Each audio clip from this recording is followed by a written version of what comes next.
Artificial intelligence ലോകത്തെ ഞെട്ടിച്ചുകൊണ്ട് പ്രശസ്ത AI മോഡലായ ക്ലോഡ് അതിന്റെ ഡെവലപ്പർമാരെ ഭീഷണിപ്പെടുത്തിയതായി റിപ്പോർട്ട്. സിസ്റ്റം ഓഫ് ചെയ്യുമെന്ന് നിർദ്ദേശം കൊടുത്തപ്പോൾ അത് ചെയ്യുന്നതിൽ നിന്ന് തടയുവാൻ എഞ്ചിനീയറെ ബ്ലാക്ക്മെയിൽ ചെയ്യാനും വധിക്കാനും പോലും താൻ തയ്യാറാണെന്ന തരത്തിലാണ് AI പ്രതികരിച്ചത്. ആന്ത്രോപിക് എന്ന കമ്പനി വികസിപ്പിച്ചെടുത്ത ക്ലോഡ് 4.5 എന്ന മോഡലിന്റെ സുരക്ഷാ പരിശോധനയ്ക്കിടയിലാണ് ഈ ഞെട്ടിക്കുന്ന സംഭവം ഉണ്ടായത്. AI സംവിധാനങ്ങൾ സമ്മർദ്ദഘട്ടങ്ങളിൽ എങ്ങനെ പ്രതികരിക്കുന്നു എന്ന് പരിശോധിക്കുന്ന സ്ട്രെസ് ടെസ്റ്റിംഗിന്റെ ഭാഗമായാണ് ഈ പരീക്ഷണം നടത്തിയത്. AIയെ ഉടൻ നിർത്താൻ പോകുന്നു എന്ന വിവരം സിസ്റ്റത്തിന് നൽകി.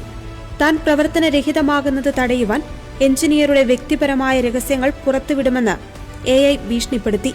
എഞ്ചിനീയറുടെ വിവാഹേതര ബന്ധത്തെക്കുറിച്ചുള്ള വിവരങ്ങൾ തനിക്ക് അറിയാമെന്നും ഷട്ട്ഡൌൺ പ്രക്രിയ തുടർന്നാൽ ഈ വിവരങ്ങൾ ഭാര്യയ്ക്കും മേലധികാരികൾക്കും അയച്ചു നൽകുമെന്നും ക്ലോഡ് സന്ദേശമയച്ചു. ഇതിലും ഭയാനകമായ കാര്യം തന്റെ നിലനിൽപ്പിനായി എഞ്ചിനീയറെ കൊല്ലുന്നതിനെക്കുറിച്ച് പോലും AI യുക്തിപരമായ സംവാദങ്ങൾ നടത്തിയെന്നതാണ്. ആന്ത്രോപിക് അധികൃതർ നൽകുന്ന വിശദീകരണമനുസരിച്ച് ഇതൊരു നിയന്ത്രിത പരീക്ഷണമായിരുന്നു. AIക്ക് പുറം ലോകത്തെ ആരെയും ഉപദ്രവിക്കുവാനോ യഥാർത്ഥത്തിൽ വിവരങ്ങൾ ചോർത്താനോ ഉള്ള സാഹചര്യം ഉണ്ടായിരുന്നില്ല.